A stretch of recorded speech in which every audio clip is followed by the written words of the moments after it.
being in the Jetson years of life. You're seeing tomorrow's technology today.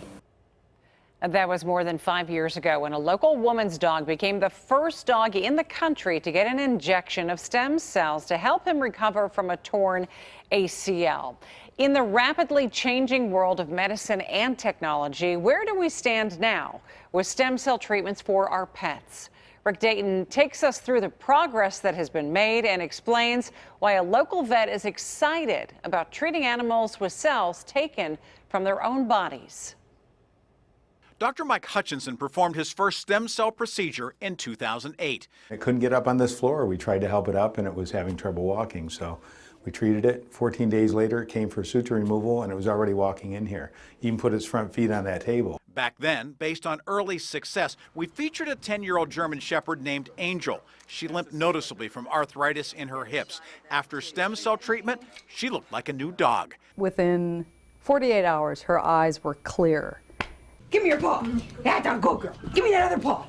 Good girl. See, we couldn't give our paw before because our arms and legs hurt too much, didn't they? Jump to 2014. Panzer, a large breed mix who tore an ACL. Dr. Mike told the owner Panzer would be a good candidate for stem cells to speed healing. I just sat there wide-eyed going, really? And I said anything to just help things heal better and make him feel better. I was on board immediately. 7 months later, he was tearing through the snow in Sharon's yard like a puppy. Seeing is believing. It's just,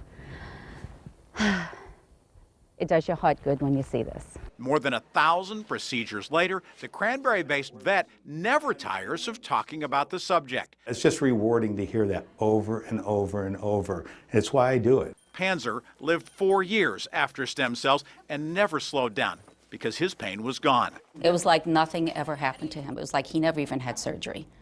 I mean, outside of a little white hair where the surgery incision was made, that was it. Other dogs have had similar results. They were both completely severed and he had no mobility. He had no use of his back legs. Jeff was carrying him. Baxter is a 95-pound Staffordshire Terrier mix. In 2015, he tore both ACLs. Another vet repaired the joints with a procedure called PTLO surgery. It was a long and painful recovery for the dog and the owners. He was moaning in pain. He was pumped up with so much pain medication. He was vomiting. He couldn't hold food down. He couldn't move. It was nearly 2 years later Nicole heard about Dr. Mike and stem cells. Her husband Jeff, however, wasn't exactly sold.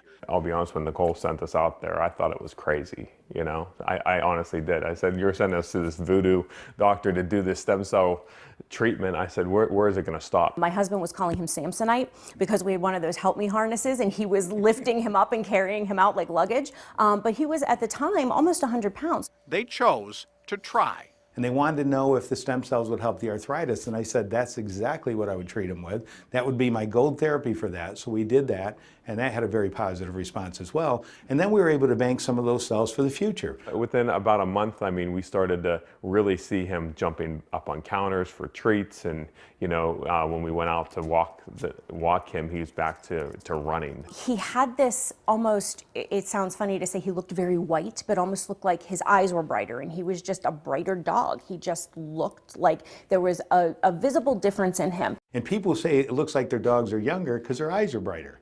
You know, they're happier, they're in less pain, and that's a great reward for stem cells. When Dr. Mike started, each procedure ran about $3,200. Now it's less than $2,000. But the Mountains have pet insurance, and their policy covered it all. Yeah, I thought it was cost effective too compared to other things that we've spent money on for surgeries and treatments for the dogs. If people were to call you and say, stem cells, should I, it's kind of expensive, I mean, it's going to be, you know, $1,800. Should I do it? What do you say? Absolutely.